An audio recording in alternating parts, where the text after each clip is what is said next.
Hello everyone, I'm Bill Hammond and I actually paid to see this, and welcome back once again to the 2025 Oscar Blitz, where I break down every nominee and every category at the 97th Academy Awards. Tonight, we have what might be the most difficult contest for me to judge: makeup and hairstyling.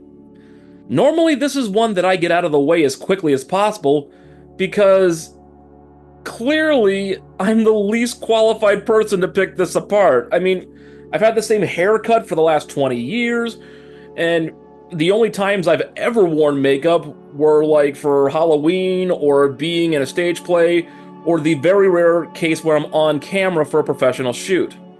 On this channel, you're lucky if I bother shaving. Still, I know what I like, I know what looks cool to me, and I'm up for the challenge. So let's get to it. A Different Man, Mike Marino, David Presto, and Crystal Gerardo. The obvious centerpiece here is the prosthetics job done on star Sebastian Stan. He plays an actor with a rare condition called neurofibromatosis, which involves benign tumors growing all over the body which do not heal, permanently altering physical appearance and potentially debilitating a person's movements. The team does an outstanding job here, evidenced by the midpoint arrival of Oswald, played by Adam Pearson, who really does have neurofibromatosis. You see both the real thing and the approximation, and it's uncanny. But going even further, there's some fantastic work done as Stan's character undergoes an experimental treatment to remove the tumors. It's borderline body horror as we see him painfully pull away this excess skin from his face. It's a literal transformation to echo the figurative lack of one in the character's personality, and it works to great effect. Emilia Perez, Julia Floch-Carbonell, Emmanuel Janvier, and Jean-Christophe Spadaccini. This was one of the very few aspects of Emilia Perez that I enjoyed, by which I mean that it didn't make me actively angry. Sadly though, it's a very limited endorsement, as the only really notable makeup effect is on star Carla Sofia Gascon when she's still in Manitas form. We see this intimidating visage that definitely gets the point across that we're dealing with a very dangerous individual before we even establish the cartel kingpin backstory, so kudos on a legitimately creative design.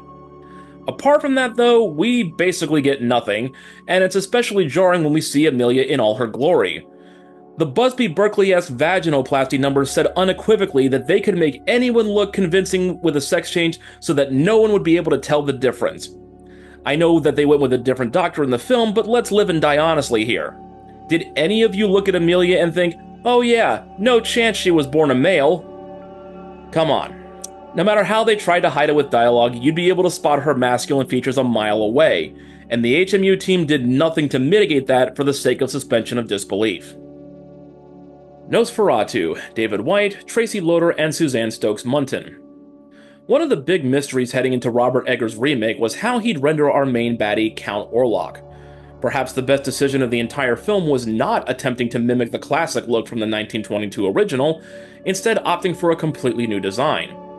Never fully revealed until the end, but seen in pieces, what we got reminded me very strongly of Rasputin from the animated Anastasia film, only more bony and rat-like, which fits both the metaphor of Orlok bringing plague rats to Germany, as well as the commentary on Victorian-era sexuality.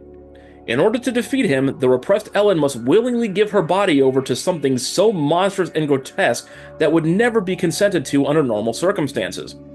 It's a cruel irony made flesh in graphic terms, and it's a massive credit to the HMU department that a lot was left to our imagination for so long while still having a solid vision.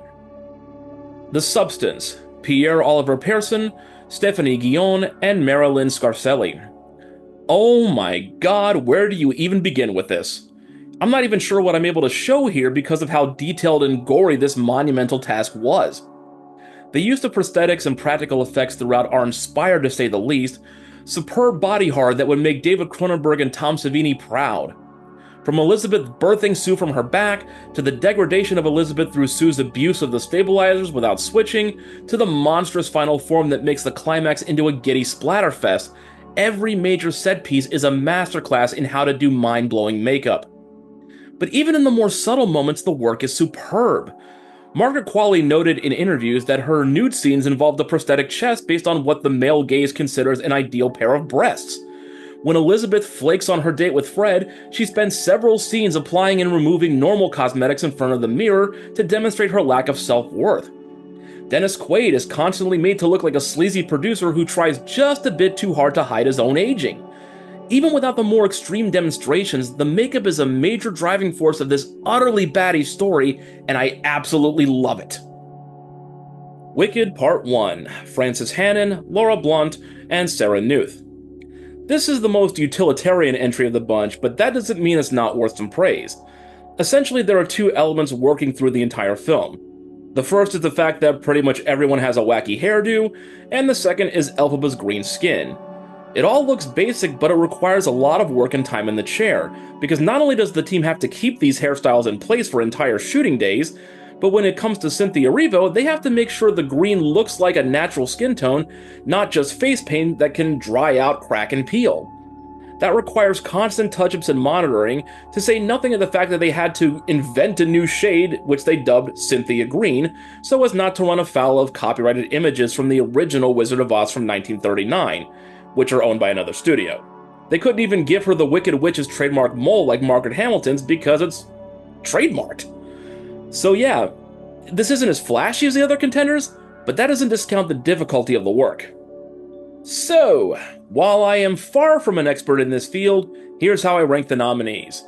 In 5th place is Emilia Perez. It's got one good makeup job that lasts for about 5 total minutes of movie time, and the rest is unremarkable at best. 4th place goes to Wicked Part 1, 3rd to Nosferatu, 2nd to A Different Man, and if I had a vote, it would definitely go to The Substance for its thorough dedication to some of the finest body horror practical effects I have ever seen. That's my take, but what about you? Let me know your thoughts down in the comments below. Be sure to like and subscribe to keep up with the Oscar Blitz here on the channel, and also bookmark actuallypaid.com to follow along with the print analysis. I'll be back next week to tackle one of my absolute favorite categories in the entire ceremony, animated feature. Until next time, everyone, I'm Bill Hammond. I actually paid to see this. This is the BTRP Media Network.